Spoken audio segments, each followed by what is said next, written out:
we're going to start our presentations. Dr. Luff, do you want to introduce the first one? Or? I would love to.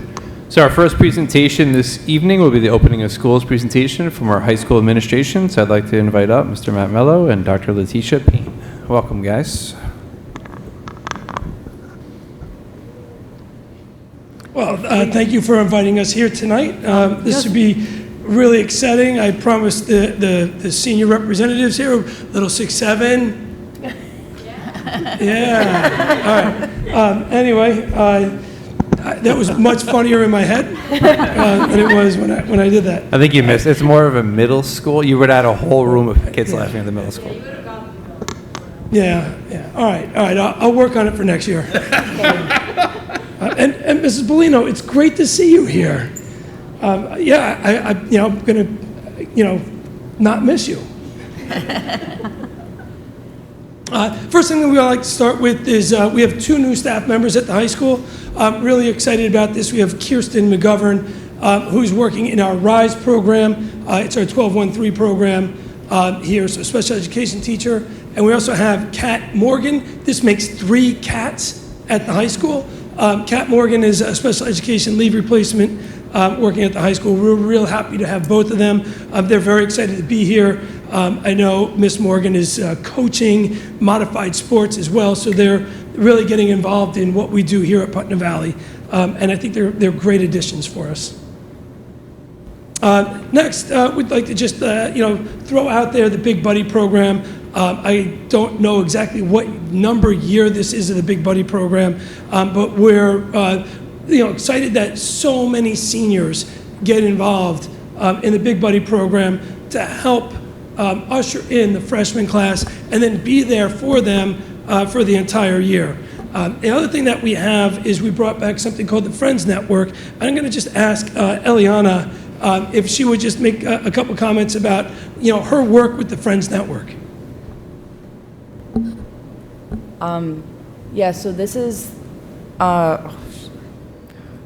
Rise. Shoot. Okay, so the RISE kids came over here this year, and I was asked to be one of their big buddies for the program. So we meet every Wednesday, and we do like a new activity. 2 weeks ago, we did building scarecrows, and they loved it. They get really into it. They think it's super fun. They love it. They always tell me, they're like, oh, we get to go see our new friends, and they remember the kids in the hallways. So they really enjoy like getting to like be around like all the kids, and I love it too. Like they come up to me, they run up to me and give me hugs. They're adorable. Oh, that's awesome. I know I've seen That's you. me braiding Natalie's hair. I've seen you in action, and it's just great that you're able to welcome them into our school and really bring them into what we do here at Putnam Valley. So that was awesome. Really appreciate it, and everything that all of you do. Any comments? Like, what are your thoughts about the Big Buddy program? It's really nice to like make them feel comfortable and answer any questions they have, because it seems a lot more scary when you're that young, but when you come in, it's really not that bad. Nice. I know it's just beginning, but the last couple years when we've had students speak about the Big Buddy program, they said that sometimes it's hard for the younger students to reach out to them, that to get that communication going. Is it getting easier, or? Yeah, we try our best to like reach out to them as much as possible, because sometimes they're like, I don't know if I should or say something, but we try. That's good. Excellent. Thank you. The other thing that just happened was Color Wars, and I'm sure most of you have an understanding of this, but I don't know if people get the full picture of what a cultural event it is for our school. I'm amazed. I was just talking to them before about there seemed like there was a different level of energy this year. Eliana suggested it was because there's no cell phones. I don't think that was what it was, but it really is to see we unite through division, right? Really cool kind of thing, right? Each grade has their own color, and but it brings everybody together, and it's something that people talk about for years and years and years. And when we have new staff come in, they are blown away by the whole entire day and what's going on and what we do. We go all out for Color Wars. We stream it. The kids that went off to college are streaming it there, and that's thanks to Mr. Mahoney, who's here, and I know Ms. Schutz and the TV production class. They put on amazing production throughout the day. It's streamed all over the place. And it's streamed to, my mother's in an assisted living facility. It was streamed at her facility. So somebody sent me a picture, and I got to see the back of my mom and all these people in assisted living, watching high schoolers from Putnam Valley, compete in all these different things. I'm going to attempt to show this quick little video of Color Wars.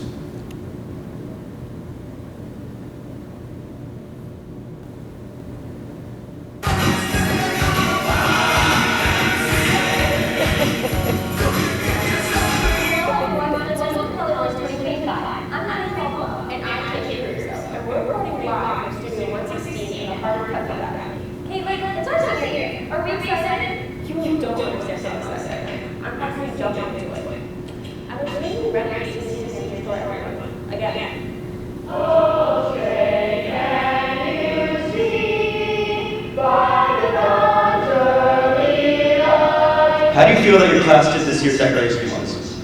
I think the inside was really good, and the outside was slacking a little, but I think I got to. You definitely stepped it up. I really like the fire truck theme for red, and especially the other themes, but this is a really great year for decorations, I tell you. I think that everyone was super creative and had great ideas. And which one was your favorite? Probably the gingers. What do you think about your decorations this year? They're good. I mean, we put a decent amount of time into it. And who do you think?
Celebration from here.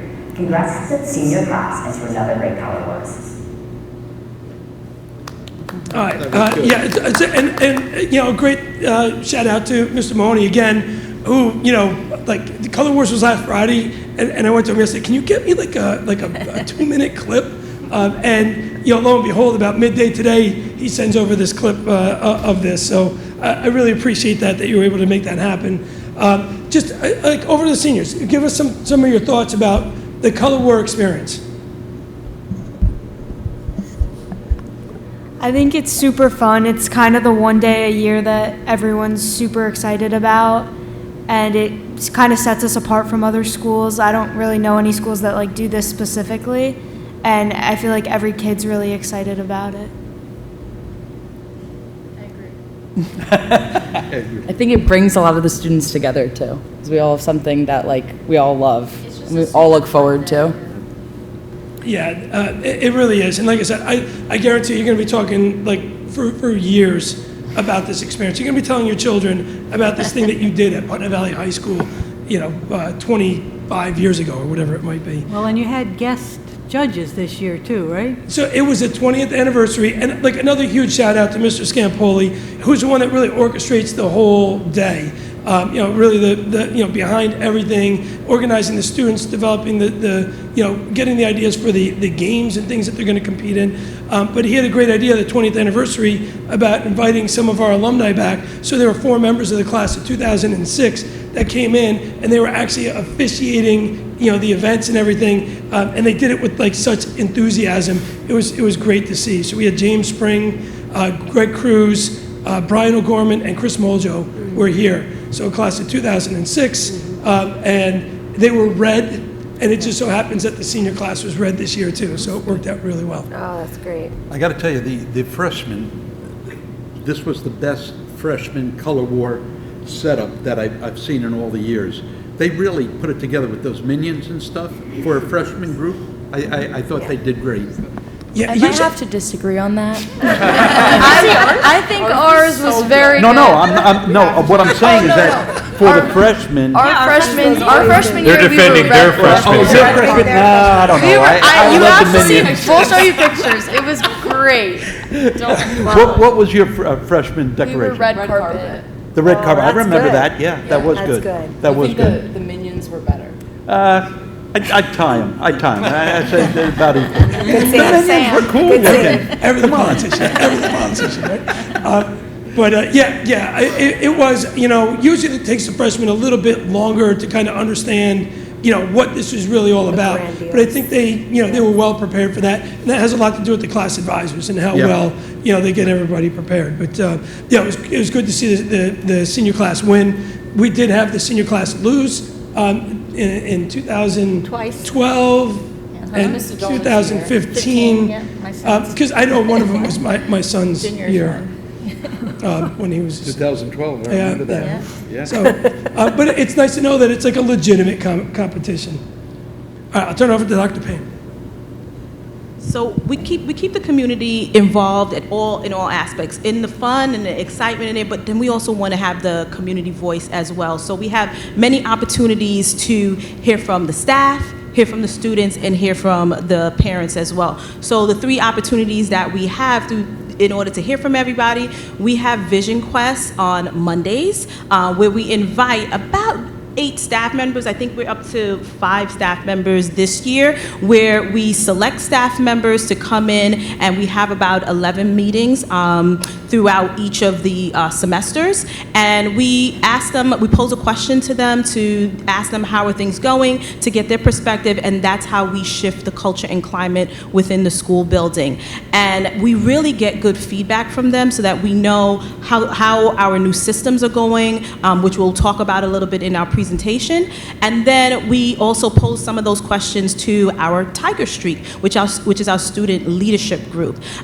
Through our student leadership group, it's it's a recommendation group where we get recommendations from 8th grade teachers all the way up to our senior teachers. So they recommend students that would not typically take a leadership path, but they are leaders. They see leadership within the students so that we get a full perspective of what's happening within our school community. These are the students that when incidents are happening within our school community, we say, how can we share what's happening within our schools with our students from a student perspective? How do we, I think of one year we had where we were talking about the cafeteria and the panini line was super long. And we said, okay, how do we get the students to be able to get through the line faster?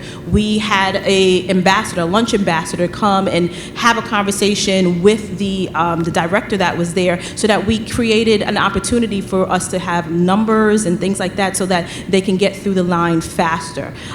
So if we want to get those students' perspectives in order to make changes within our school. This year we have 3 of our students, 11th graders, that are joining our building steering committee. So now we'll have more of their voice within our building steering committee. And then we have our building steering committee where we have our parent perspective. And so this year we have the building steering committee where it's within the school day and we're rotating through the periods so that, either Matt or I will be at that building steering committee and then be a part of the full voice. We don't lead it, but we are a part of it, and then we're able to get a fuller perspective of what's happening in the building and be able to reach the agendas of all of our constituents within our school community.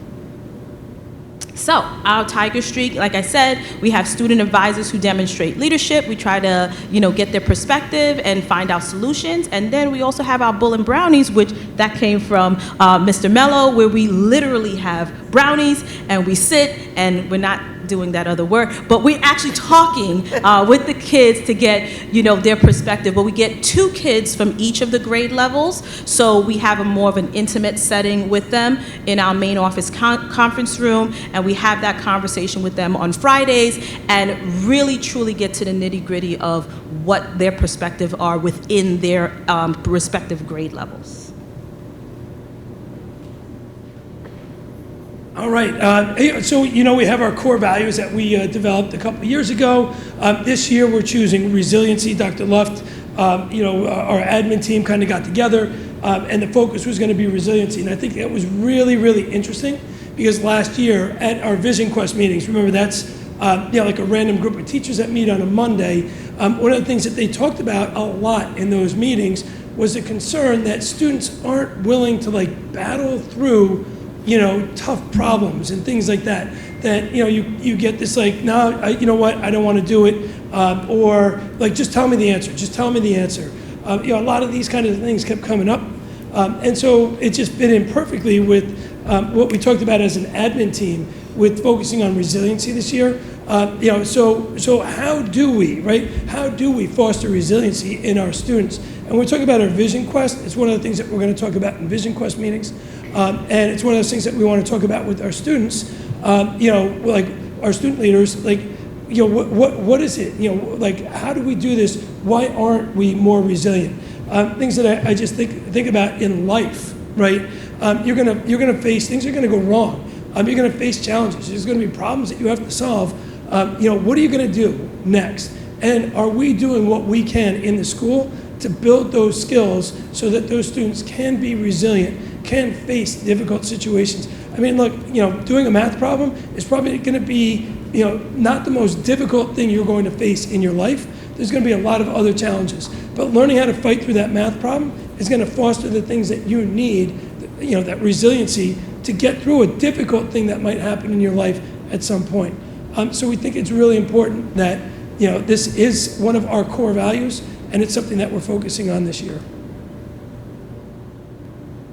This is me. All right. We just had an assembly for the student body. Mr. Mark Lineweaver came in. He's an agent, baseball agent. He goes around the country and he does this Why Character Matters assembly to schools. We did one assembly with 9th and 10th graders and another assembly with the 11th and 12th graders. And I thought he had something there that I thought really was this brave in behavior. A lot of times when we're talking to students, about an incident or something that happened, nobody wants to be a snitch. Nobody wants to be a snitch. And, he talked to all the students about, you have to be brave. That's your moment to be brave, right? With what's going on. And being brave isn't easy, right? And he's like, those are the leaders we want in this community. Those are the leaders that we want in this country. So he did those assemblies, and then he met with our Tiger Streak. You can see that picture in the middle. There's 2 pictures in the middle. He had, during lunch, he met with the Tiger Streak and, fostered more leadership opportunities with them. So we're really excited about that. A lot of good messages. He brought in the whole social media piece, and he talked about the stars that he represents, Major League Baseball players and such, and how, he talks to them about, there was one that ruined his career, after about 3 years, ruined his career because of the stuff that he had on social media. And so he talks about those situations that he's seeing there, and he talks about how you can protect yourself because the stuff that you might be doing now can still carry forward with you later on in life. So great message to give to the kids. And just to go back really quickly, he also offered that, at the end of it, if any students wanted to reach out to him, that he's going to be able to help to connect with them, and he would be able to continue to connect with them, that if they wanted to do this kind of public speaking, this kind of character building, in the future, that he would be able to be available to them at any point in time at a virtual situation moving forward. So he was very open to our students and wanted to make himself as accessible as possible, even beyond just the presentation as well. JCK is a foundation that they have been a part of the Putnam Valley community for many, many years. I'm not too sure how long before I was here, but for the 3 years that I've been here in the high school, they have been actively a part of the Putnam Valley High School. And each year that they have come here, they have supported our students in achieving mental health wellness. They've worked with our students just as a presentation, but also individually in their sessions to really support them, beyond just in these assemblies. That if they really need one-on-one support, they have helped to guide them and to help them realize that there's no shame in whatever they are going through.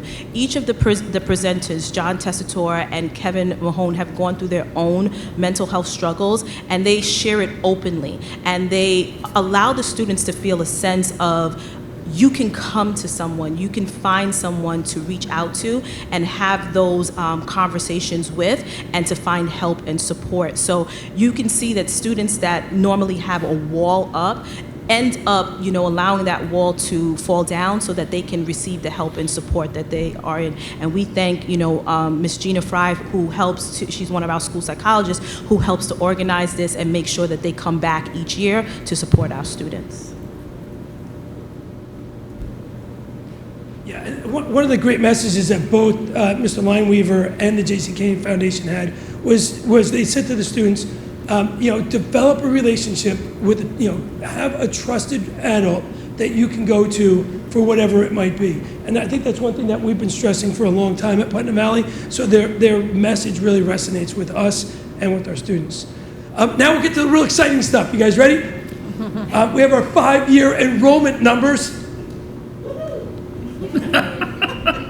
All right, so you can notice here that there is a trend that the enrollment is decreasing over the course of time. In 2022, the graduating class, 551 students in the high school, and you can see this year 511 students in the high school. And I'll keep saying this, I'll make my pitch that I do every year. We have a lot of people that live in Putnam Valley, have had houses for a long period of time, and their children graduated many years ago, and they're still living here in Putnam Valley. Which means that no younger families can move in and repopulate our school system. So I'm not telling you to get out of Putnam Valley. All I'm saying is, hey, maybe consider sunny, Fort Myers, or Tucson, Arizona, or Jersey. I don't know. But yeah, we do have lower enrollment numbers, and I think it does have a lot to do with the way our community looks. I have faith. I feel like those things will change eventually, one way or another. Here's what we call the Mr. Oliverio slide. This is our BOCES CTE student enrollment. You can see that the student enrollment is lower, but so is the student enrollment in the building, altogether. The other thing that I think is really, really important to mention, especially for all the 10th graders out there listening to this presentation. So here's the thing that's important to know. At BOCES, the Tech Center is becoming more and more competitive to get in there. Things like grades in your 9th and 10th grade year, your behavior in 9th and 10th grade will have an effect on the programs that you can get into, or if you can get into a program, because it's becoming more competitive over at BOCES to get into those programs. So it becomes more important for students to stay focused to be able to get to those programs at the Tech Center that they really want to do and that they thrive in. So, I think that that's something that's important that we look at, as a school, and maybe develop a better understanding of what might be going on at BOCES, where that's happening. Matt, do we have a BOCES night like we have the IB night? So BOCES comes here and they do a presentation to all 10th graders every single year. But not parents? I don't think that there is a presentation to parents. Okay, that might be a good thing. I'd like that idea. I'm all for it. All right. I'll maybe open it to grades earlier, like 9 through 10, so that they can. I'm all for it. Like I would think 7 through 10. To invite parents in. That get a better understanding of what the program is. And I think we need to talk with BOCES a little bit more to communicate with them about, you know, they're not accepting as many students as they used to, and what, you know, transitions and changes are going on over there. On this slide, you can see the students that are going to the tech center. Those are the courses that they're enrolled in over there. It runs the gamut of you know, courses. So I'm really impressed with the diversity of you know, courses that students are taking.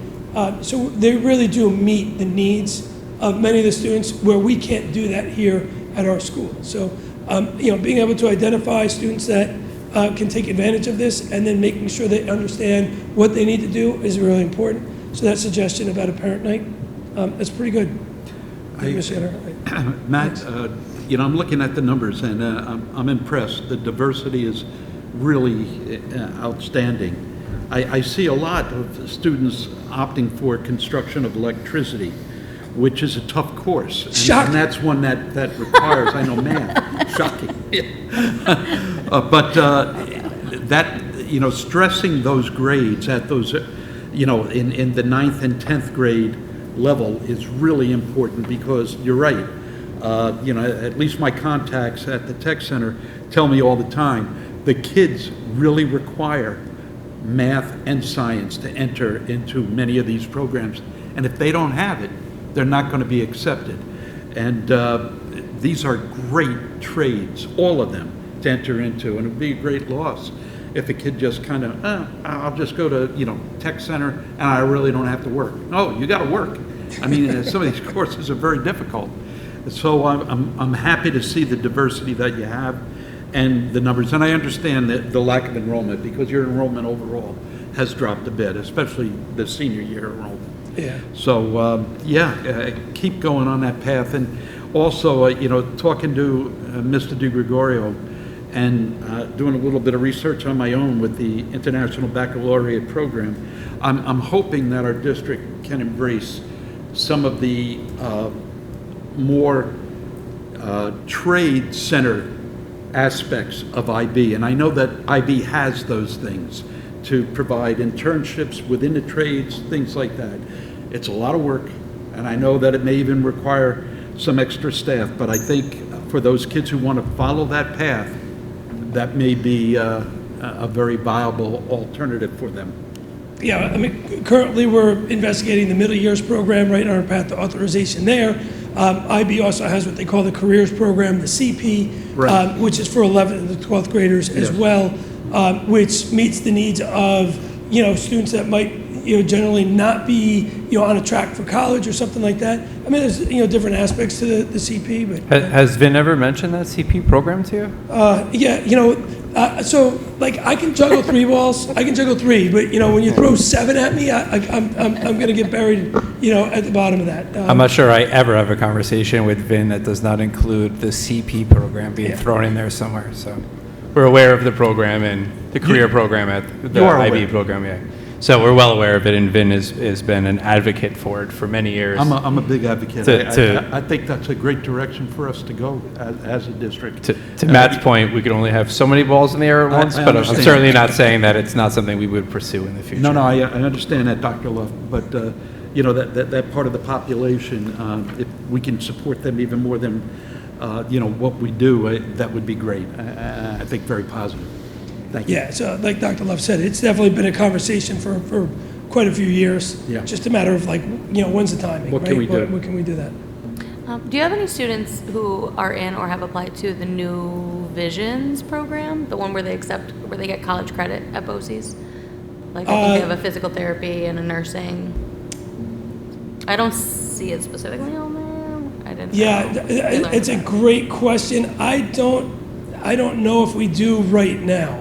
I don't know if we do right now.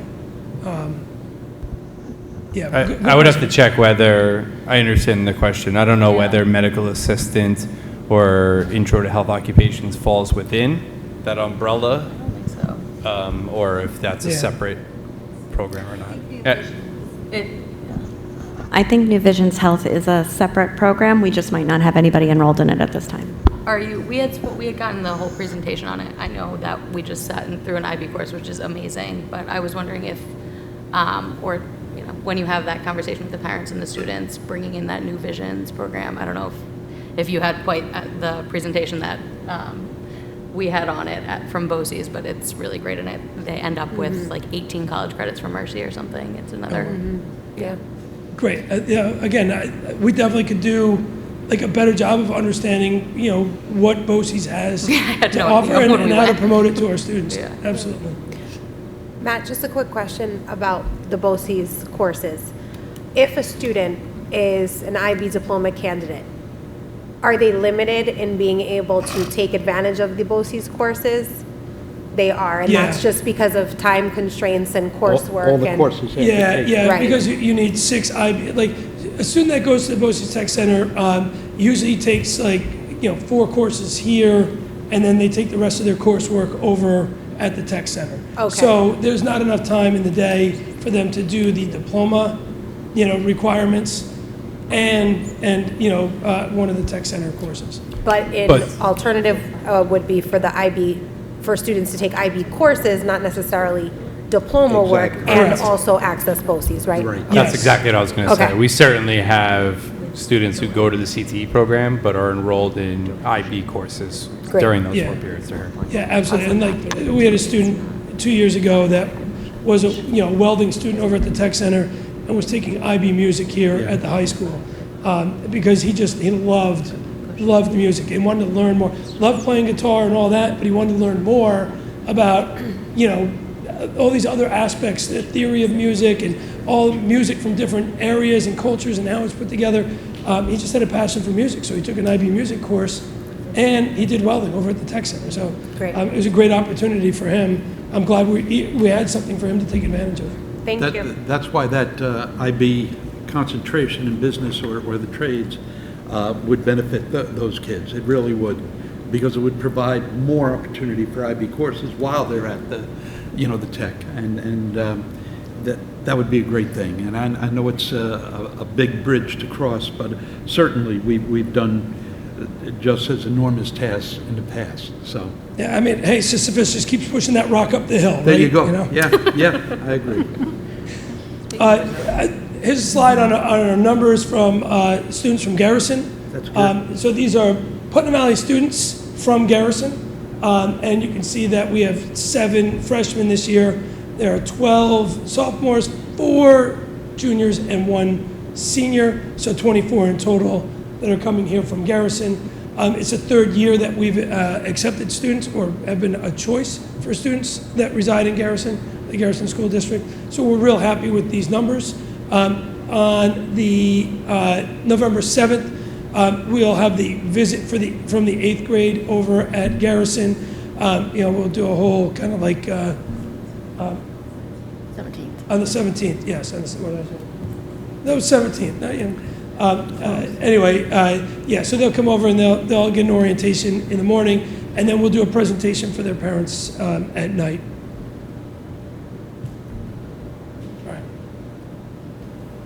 All right, so MTSS, it is the multi-tiered systems of support, because academia has a lot of acronyms.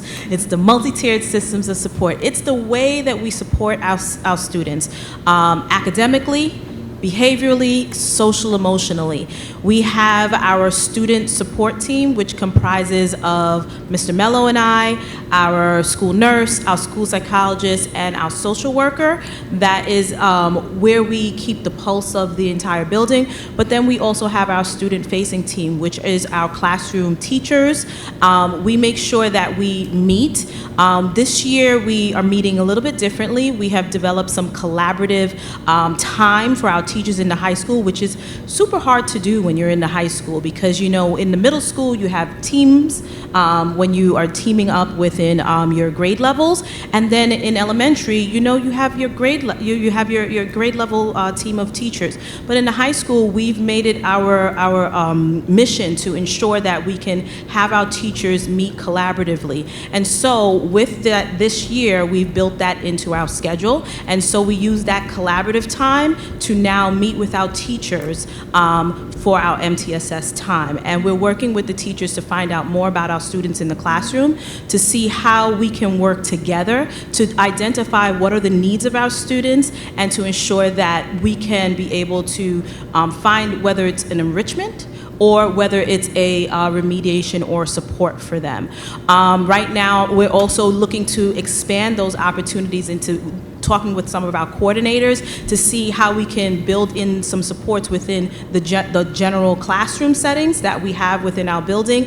And we're also looking at, we have a district-wide team, to how we can have a two-way communication between the district level team that we have in MTSS and our building level teams that we have throughout the school district. So how we represent it in the high school, how can I share the information that's within the high school with our middle school and our elementary school teams. So we know that, it takes a village, but it also takes a valley to help our students.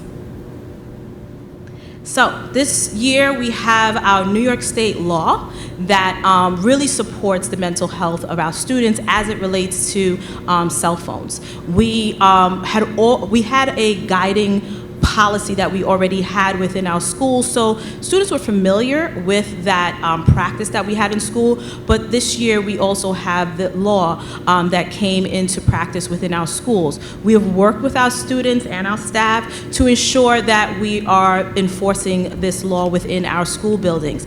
I will tell you, in talking with students and in just looking at the school building is a buzz. What I see during the community lunch is that students are talking with each other. When we met with our Vision Quest, we see that within the classroom setting, in every Vision Quest that we went to, teachers were saying we're seeing more time on student learning.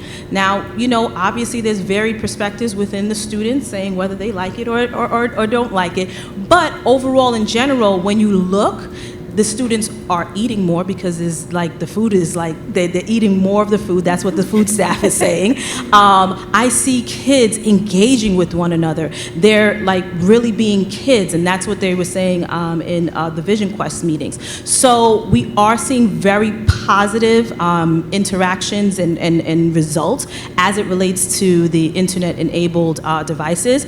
I'm also hearing positive results from parents. So when I have to communicate home, when students are not necessarily following the practices, and then they have to be reminded that we do have this new law. And even my conversations that I have with the students, hey guys, let me just remind you, there's positive reactions from the parents as well.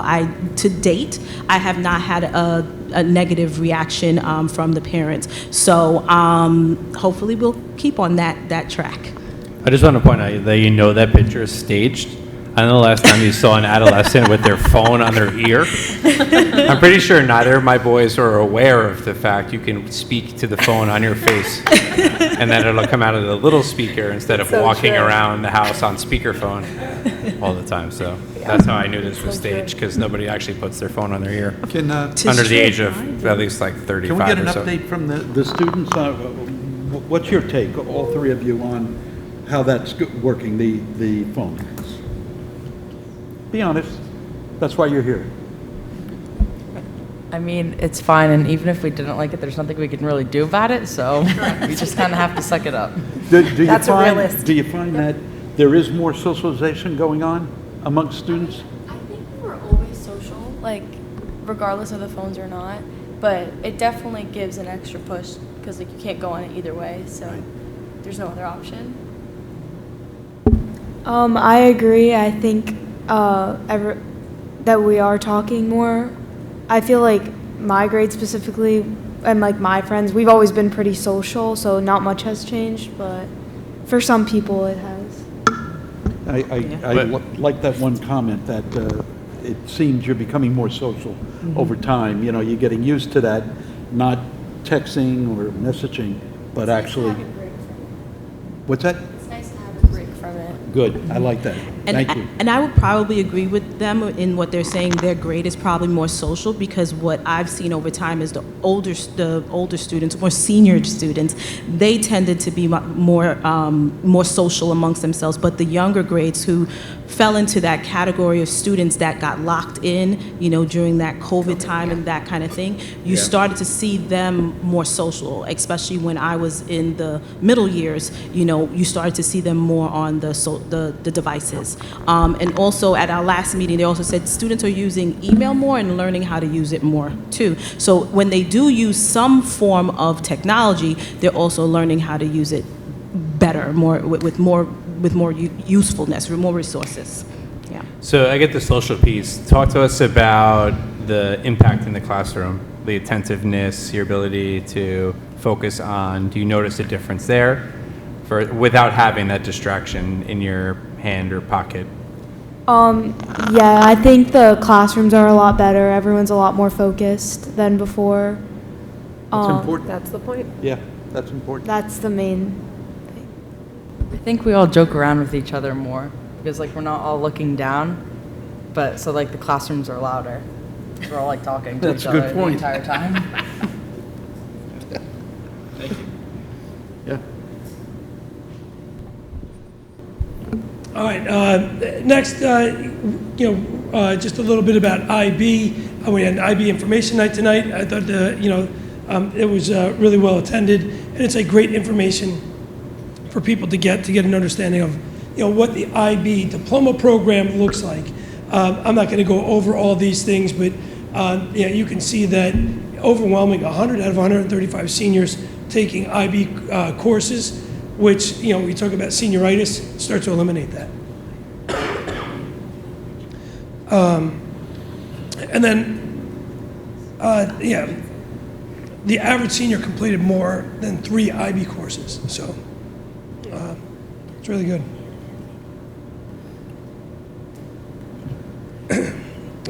The attempt rate, 66 students over the course of the last 6 years, have attempted the IB diploma. 55 have gotten it, so it's great. When we talk about success rate when it comes to the IB diploma. And when we talk about the celebration, these outcomes reflect the dedication and perseverance of our students and teachers.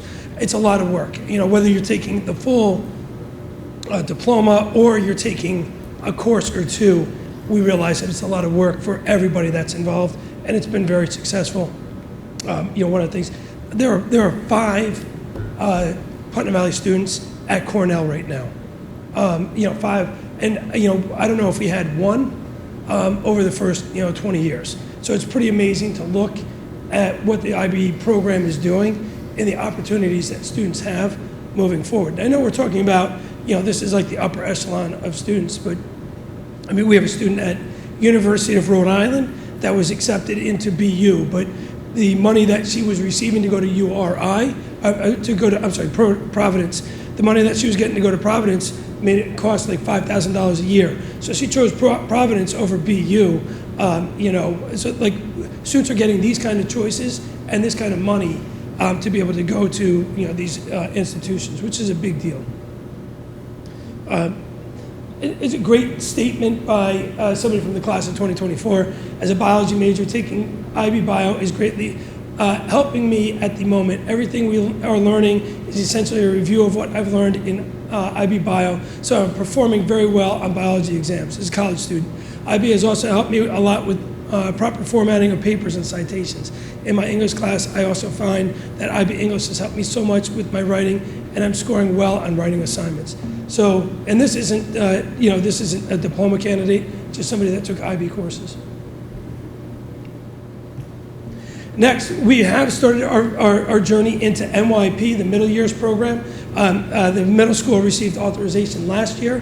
The middle years program goes from 6th grade to 10th grade. So currently, a lot of my time and energy, Mr. Oliveira, is spent on organizing the staff and developing this understanding of the NYP program, which is a little bit different than the diploma program.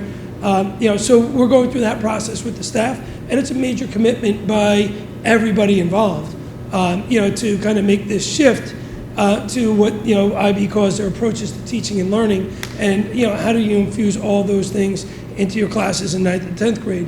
One of the things that I want to note, like, a lot of our 9th and 10th grade teachers also teach 11th and 12th grade, so they also teach IB courses already, and they're, while they're doing that, they're also learning how to, like, shift their units, their instruction to an MYP mindset. So we're asking a lot of them, and I think it's great that they're stepping up to meet that challenge and developing this understanding of the benefits of all this for all students. I think this is just going to, give more students access to more diploma classes in 11th and 12th grade, and then, that's then going to help them above and beyond when they graduate from Putnam Valley.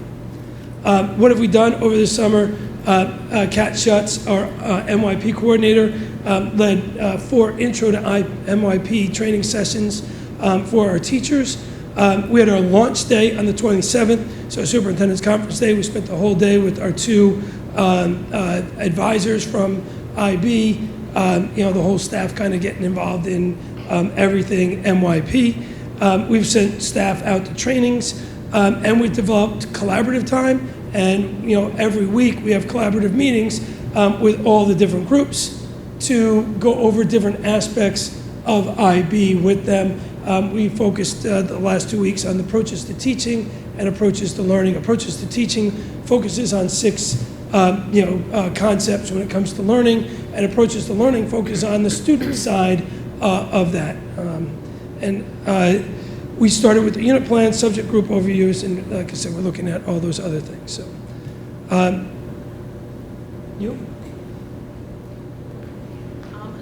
Another new tool that we're using this year is Smart Pass. Over the years, we have went from paper passes to digital digital systems, but it was like a QR code. But then we don't have cell phones anymore. So how do students use passes? I know this was talked about at the last board meeting, but probably not in the positive light that we see this in working for our students and staff this year. But it's a way of being able to write passes for our students and being able to ensure that students are having more time on task and being in the classroom and being able to have more task on learning. And we're seeing it working very well for our students now, because we're able to identify which students are spending more time outside of the classroom that need to be within the classroom. And it's really helping to have really personal conversations with students, which I get the opportunity to do. So I get to spend time with my students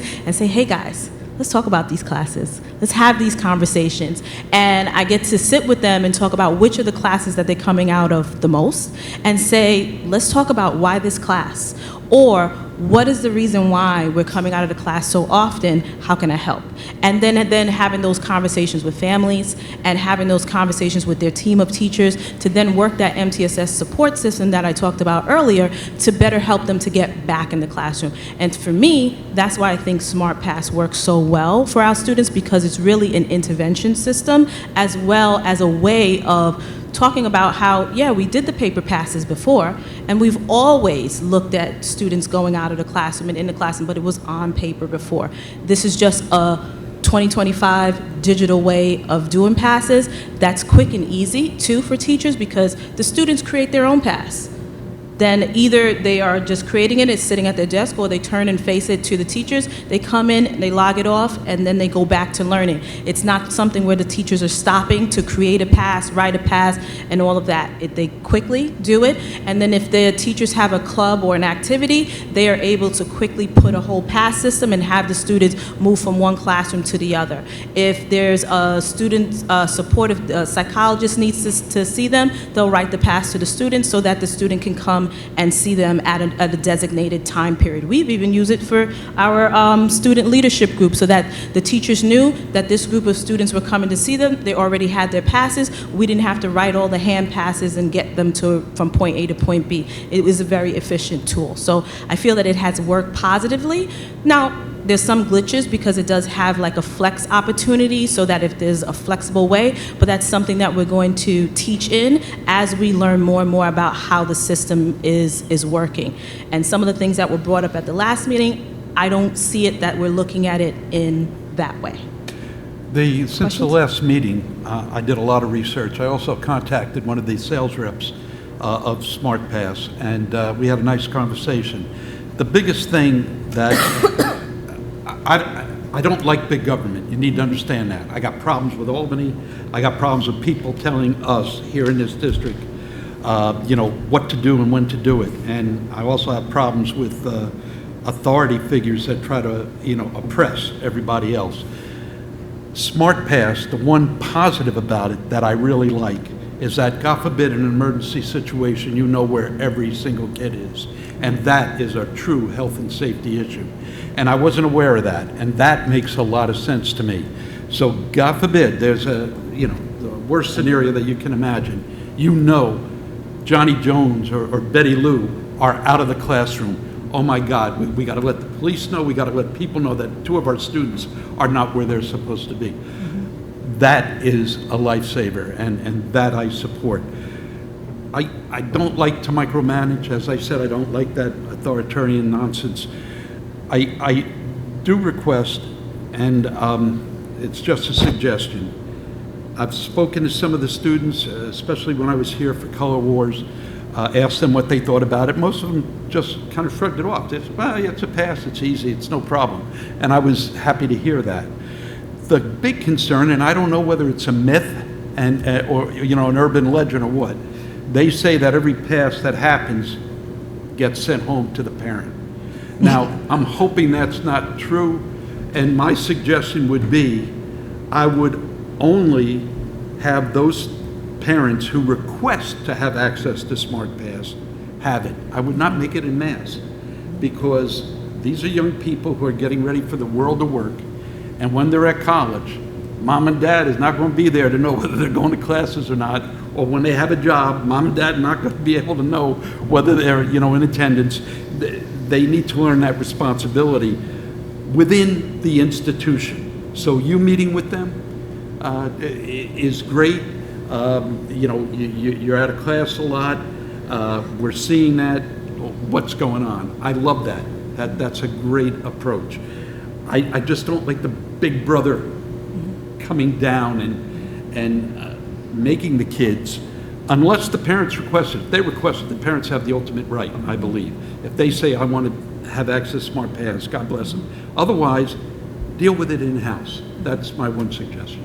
So yes, SmartPass has an opportunity for parents to have access. Right now, that's not turned on. They do have an account system. The notification system has the ability for parents to turn it off or turn it on. We have had discussions about how and which groups of parents would have access to that, and would it be used as an intervention tool, that if students are in that process of where they really need an intervention, that would it be those parents that would be the parents that would be able to use it. But at this moment in time, parents don't have access to it, but they do have access to their attendance in general. I know that, yeah. And where we do have conversations about their attendance right now, because they're still, underage, and we do have to monitor how they are operating within the school system to make sure that they're getting their education. Well, how are you guys dealing with it? It's okay? I mean, has it impacted you at all? What I'm hearing is it really doesn't. I don't know. It's not that big of a deal, but Can you speak a little louder? it's really not that big of a deal. It's not? No. Okay. Other comments? Anybody? Just like the phone, there's nothing we can do about it. Well, this is a little bit different than the phone, because there's, the governor is not saying that this system has to be used in school, where a cell phone is absolutely a rule that we can do nothing about. But we want your honest feedback about how it's going, and how you genuinely feel about it. I think for certain students, it's just not needed at all. What's that? For certain students, it's not needed, but for some, it very much is, and it does help them, and it helps you guys. But for us 3, I don't think anyone's worried about where we are. It's just how. But the thing is, it's not hard to do. It's very easy. How were you doing passes last year? Let's say. You just asked to go to the bathroom. We would go to the bathroom. We would come back. Unaccounted. You see, that's the one part I like about this Smart Pass, and you heard me at the last meeting. Yeah. I thought this was the devil's tool. But doing the research, I understand the health and safety aspect. You just going out and saying, can I have a pass? Yeah, go. We don't know where you are, and this would record exactly when you left and when you returned. I like that aspect, I do, for your safety. And that's one of the in this tough world today that we live in, the scary world at times, we need to know where every student is. That's, when I was assistant principal here, I always thank God that on my watch, nothing tragic happened. But there's no way you could ever know that. And this And that's one of the key factors for passes in general. Be they paper or digital, is to always know where the kids are, because we're responsible for the students within the building. That's what swung me, I'll be honest. I want to jump in about that piece, because while this system may give us more oversight of where kids Crystal, are, let's get closer to Mike. Wow, nobody has ever said that to me. That's amazing. While this system may tell us that a student left class, very important in an emergency, like you say, they may or may not be where they said they were going. True. So I'm just saying, like, this is not something that I would depend on. Correct. But Completely in an emergency situation. I'm sure that there are other protocols in place to make sure that bathrooms are swept, and that we have BERT protocols in place to make sure that buildings are safe, right? I love the fact, thank you for the insight that you've provided tonight. I think that is really important, is to understand the why behind we do things, right? You're using that data for really positive reasons. Let's say that there is one particular class that kids are just going to the bathroom all the time. Well, there's something going on with that class, and that needs to be dealt with, right?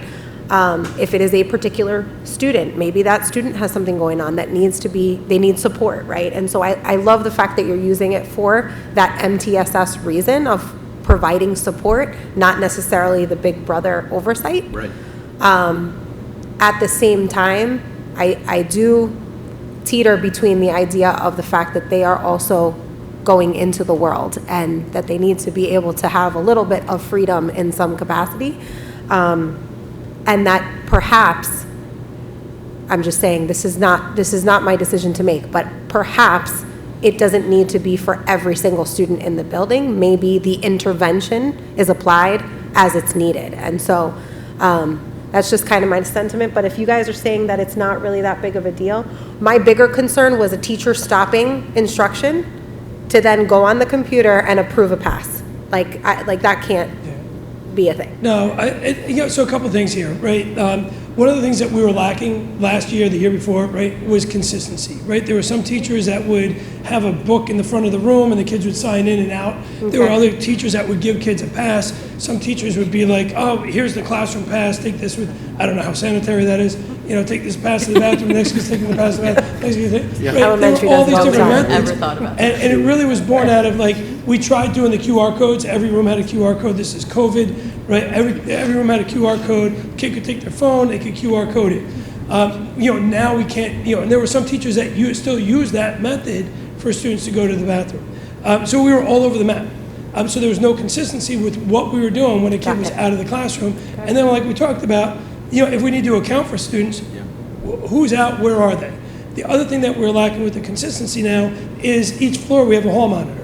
That hall monitor is in this fishbowl area. In the past, they'd see students coming through. They don't know where they're going. They don't know where it came from. Hey, where are you going? Teacher said I could go to the cafeteria and get food. Teacher didn't say they could go to. Teacher said you can go to the bathroom. Now the kid's down in the cafeteria. They're getting food. They're heading back up. So the hall monitor didn't know, right? If the teacher just let the kid out of the bathroom, out of the classroom without a pass, the monitor had no idea where that student came from, where they're going, other than ask that student a question. And now, I don't know, right? And now the teacher's like, to the hall monitor, why'd you let them go to the cafeteria? And they're like, I had no idea where they're going. So we actually have a system now where the student fills out the pass, they turn their computer to the teacher, ask the teacher, can I go to the bathroom? Teacher says yes, they click start on the pass. right? Just to clarify, because I think there's some confusion, the student clicks start. Because Student I clicks observed the yes. classroom today in the high school, Okay. and several kids went to the class. The teacher never, other than giving a nod, go ahead, and the students hit start and turn their computer around, the teacher never stopped teaching. Okay. So it's totally driven by the students. Okay. Right? They sort of get a verbal permission from the parent or from the teacher, but their teacher's not stopping instruction every time a kid has to go to the bathroom, and that's a huge shift. Actually, the old method of filling out a pass was much more disruptive to the learning, right? I gotta go to the bathroom. Now, as a teacher, I've got to write out a pass so the kid can go to the bathroom, right? So that method was definitely disruptive, This is way less disruptive to that process. I know the monitors love it. The few monitors I spoke to, they said it really helps them, in Yeah. fairness to the student, that, listen, I'm going to the cafeteria, and they can, oh, yeah, okay, yeah. it says that. Exactly, right? Yeah. So now the monitor can they can monitor, what's going with the students in the hall. So that becomes a much better scenario. We talked about, there's this option to make it available to parents, right? I don't know what, we haven't figured out the process to get that to them, because it's a separate code for each parent. We'd have to, individually, email out these codes or whatever. But push that aside for a second. We had conversations when and how would we use the parent thing, right? It was very, funny for me at the beginning of the year to tell the students, hey, we have SmartPass, and your parents are going to have access to this, and they're going to be able to see everything that every time you create a pass. It never really was the intent of any of that. We were still talking about how things like that might happen, and we didn't even know how we could possibly get it out to the parents. So it wasn't really up until a week ago or 2 weeks ago, we had discussions with Mike Lee about what would be a way to get these codes to parents where they would have access. So we're not even at that point yet to talk about parents. My own advice, Matt, is I would not do that unless the parent requested it, seriously. Well, so that's one side of it, right, that I'm talking about there. And then there's the other reality, and again, this comes out of our Vision Quest meetings, right? We're meeting with teachers. And one of the things that the teacher brought up about, parent access to this, they're like, these kids these days, you have to realize, every one of their parents has Life 360. Right. So they're monitoring where that kid is going that's all true. the time. Right, the parents sitting there monitoring everything, and now, in school, you're going to monitor where they're going, how much is enough for these kids? Yeah. And, that came from a teacher, in one of our Vision Quest meetings, sitting there going try and put yourself in the shoes of these students these days, these children, where they're being monitored in everything that they do, right? Why are you driving 55 down Peekskill Hollow Road? Right. Right. They're seeing those things, and they're instantly contacting the children. Power School. I just checked your grades. Why did you get a 68 on the living environment test? And now that kid's trying to go to another class to learn, and they're all jammed up because their parents are yelling at them about a test they got in the class before. It's instant access, and they're constantly hounded with it. So, I think this is one of those things. We need to listen to everybody, right? We need to have an understanding, be empathetic to people while still trying to maintain a secure, safe place, and be able to account for the students if there were an emergency, right? Yeah. I think that's the extreme. I think in large, we just want to know who's out of a classroom and where they're going, because it's creating less tension among the staff, and it's giving us some consistency throughout the staff. Right. So And that's I can important. also imagine with students in high school changing period to period, it's really hard without a monitoring system to know which students are going to the bathroom multiple times every period. One teacher is not going to necessarily be able to identify that, but on the whole, you probably can. I really liked what you said, Dr. Payne, about using that parental feature perhaps as an intervention, right? If a student is showing that they need more support, then maybe now school and home also knows when they're out of the classroom.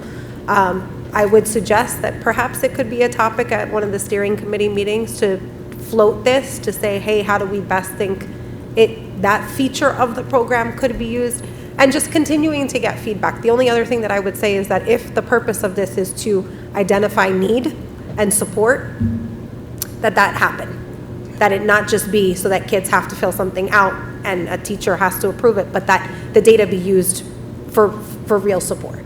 So, whatever structure that looks like, whether it's once a month or once a week or whatever, looking at that data with the people that need to see it. I don't even know who that would be, but just to be able to make sure that we are putting those interventions in place for students. And I always feel like anytime we are changing something, always getting the input of everyone, including the student. Because anytime that, if we were going to be inviting the parent in and we were saying that, okay, we were adding this, I think it's important that the student know that be a part of the process, because it's not supposed to be a gotcha. I don't believe in the I gotcha.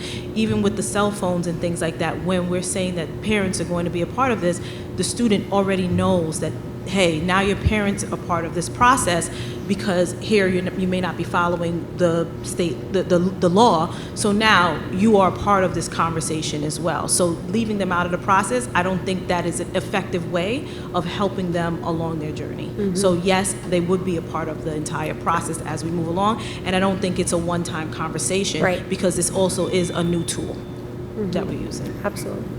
Ladies, do you find it difficult to use the system? I mean, it's fairly easy, I would think, right? It's not. Yeah, it's not hard. It's just the only thing that I think we had a problem with SmartPass in general is Mr. Miller brought up a good point. We live in an era where technology follows us everywhere, and we grew up with technology, and our parents track us and all this. They're constantly texting us. So I think this kind of just felt like another thing on top of all that was controlling, which was probably brought out us wanting to rebel a little bit. But at the end of the day, if they're gonna make us put up a pass on our computer, it's okay, we'll do it. But yeah. Also, we went, I think why everyone was so upset at first is because we're seniors, so we went through 3 years of complete, no, we could have our cell phones, we didn't have to it was just, there wasn't as many restrictions, so now this year it's a little different, but it's not like that for the underclassmen, for example, but that's why, originally, I feel like everyone was really upset about it, but now it's gotten better. Yeah, the health and safety issue can't be denied on that. And that's what swung me over, because like you, I truly believe that young people need to be prepared for the real world, and the real world isn't going to track you. If you don't go to your job, you get fired. If you don't go to your classes, you fail them. I mean, that's the real world. You don't have mom and dad in the background, supporting that, and those are important lessons to learn. This sounds very minor, though, the way it's described. You just click it, done, and that's it. And God forbid, in an event of emergency, at least we know that you're not in the classroom where you're supposed to be. And that's important, especially if law enforcement's involved. They need to be told that. There's a couple of students out there, we don't know where they are, but they're not in the classroom right now. All right, so community service, another new tool that we are using, which thankful to Dan Mahoney, who spent several hours creating this new tool. It is in-house created, the Tiger Tracker. We were working with another company. It had a lot of bells and whistles that we didn't necessarily need, and we just needed specific items to really log the 40 hours that students needed. And Dan worked to create this tool so that teachers and students, as well as the supervisors of the community service, would be able to easily track those hours for students over their 4 years within the high school. And now we have that tool and a whole tutorial for kids to learn it. And as they work to access it, he can tweak it as we go. So thank you, Dan.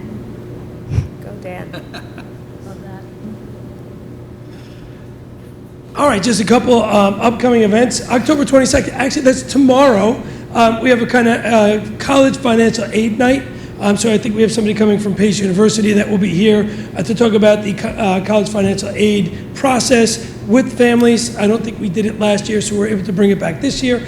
And what we're actually working on with Mercy College, Mercy University now, is Mrs. Keller and guidance. It's unbelievable. She reached out, and they're going to be able to provide a multilingual presentation on a separate date. So, we have, a lot more multilingual families in the district on a separate date. I think it's going to be in November. We don't have the date exactly, but in November, there'll be a college financial aid for our multi-language learners or families so that they can have access to that information as well. November 7th, end of the first quarter, and November 7th also, that's Friday, we have the fall drama, Arsenic and Old Lace. It's Friday and Saturday night at 7, and Sunday at 1, I believe it is. Garrison Parents on the 17th. The 24th is the 10th Annual Gratitude Festival, and the 25th is the Fall Spotlight Award. And that happens right before our Thanksgiving break. That's all I got for everybody. Outstanding. Great job. Any questions? So I have like a burning question just about, because I'm a high school mom and like it's my first rodeo in high school as a mom. So not tonight, but I just love more information about possible college credits that students are able to earn while they're here. I don't know if we have any sort of partnerships with outside universities or colleges where they do blend, kind of like a blended credit ability for students to rack up some credits while Dual they're still in high enrollment, school. yeah. Yes, so I would love to know more about the opportunities that our students have in that area, and also an internship. Like what possibilities are there for them to go out into the world and try their hand at their trade that they think they want to do before they actually set their foot into that area. I would also love to see a little bit more academic data, class pass fail rates, Regents fail pass rates, AP exams, how those are going. Like I just in the future, maybe at next year's presentation, would love to see like some historical data about how that's going. I would, I feel like there's so much like data that it's not necessarily an opening of schools presentation. Yeah. If you want me to come back and do a data kind of presentation about, Regent scores, AP, IB, all that stuff, definitely. I just feel like we'd be here for another hour if I were to do a presentation, based on that. So, let me know when you want me back here. I'll come back. We'll come back and we'll talk data. So I could jump in related to that. Jackie is scheduled to do a full data presentation that'll cover all 3 grade levels, and we'll certainly invite our principals back to be part of that. Okay. And I, likely tomorrow, will actually be sending the board, we have sort of yearly data requests. Okay. So while attendance and graduation rate and all that stuff is in there, test performance, including AP and IB exams are on there. I've actually been working with Jeanette to collate it all together to make sure that we have everything. So master schedules, roster sizes, we have a whole list that was developed several years ago during our board retreat. So I'll be sending you, likely tomorrow, a huge email, lots of attachments. Some of those things you're looking for are attachments in that file, and you'll have that tomorrow. And then Jackie will have the opportunity to talk more in depth during her board presentation. Perfect. Which will likely be in the next meeting or 2. Yep, sounds great. Thank you so much. Thanks. Good presentation. And just thank you, both of you. Thank you. Thank you. All right. Thank you. So I like to get the final say. Oh, do you want to leave? No. What do we got? I was going to bring up Smart Pass again. No, my public service announcement was, please nobody introduce Sam to Life 360. Because just for you guys are aware, all of those things that he said your parents won't be able to follow in college, if you have Life 360 on your phone, they'll be following you in college. Absolutely. They'll know whether you're in your dorm or you're in class and where you are. So if you have Life 360 on your phone, all those things Sam said are incorrect. So don't let that worry you. No, my comment was really, and I know this has been a focus of yours for several years, I really appreciate the efforts you guys put into getting, providing opportunities to hear student voice, teacher voice, parent voice. I think it's essential. It's something that we continually hear from all groups, that they want to be heard and they want to be part of the conversation and they want to feel as if they have a say. And I think it's outstanding what you guys do in order to create environments and opportunities for everyone to feel that they have a voice. So I did want to recognize that. Thank you both very much. Well, and to that point, you had student voice in your IB presentation tonight, which was a great addition. Oh, that was so great. You Yes. had, students live from their college dorms or wherever they were. None of them were in a bar, so that was good. It's Tuesday night, okay? But, you know, like I appreciate always hearing from the students, so I appreciate you adding that to your IB presentation. Yeah, I'll just say, I think, you know, Dr. Payne and myself, I feel like our job here is to support, right? My job as a leader in the building, Dr. Payne's job is to support, whether it's teachers, students, parents, that's what we're here to do, right? So I don't have all the answers, you know, I definitely can create chaos, you know, but you know, the bottom line is, like, we care about the students, and we know that if we can support all those different groups, the staff here at the high school, the parents, then we know that the students will have the supports that they need to be successful, and we'll continue to strive to support all those different groups. That's what we do. Question for you. You mentioned the staff for the Staff Leaders Program. Is CSEA involved in that? Our partners there? Yep, we invite you name it. It's so that random group of any staff members, you know, everybody is a vital piece, right? You know, your custodian might be seeing something that, you know, somebody else isn't seeing, and it's important to involve them in those conversations, without a doubt. Thank you. Could you go back to the MYP page? No, before that. There was the what, 2021? SGO? Like, I finally learned the IB things. Now you're giving me more things I have to learn. Yeah. So SGOs are? Subject Guide Overview. So Okay. basically, it's a look at the whole year. Okay, so it's kind of like this global view of the year for that subject. Okay. All right, so yeah, Subject Guide Overview. Okay. I know, like IB acronyms. They do, I know. It's unbelievable, right? Yeah. I think they just make them up to mess with us. No, actually, you know, you do get it eventually, but the first time you see it, it's a little Yeah. different. Okay. All right, that's yeah, good to know. yeah. Thank you. You're welcome. Okay. Great job. Thank you very much. All right, thank you all. Have a great night. Thanks for all you do, guys. Yep.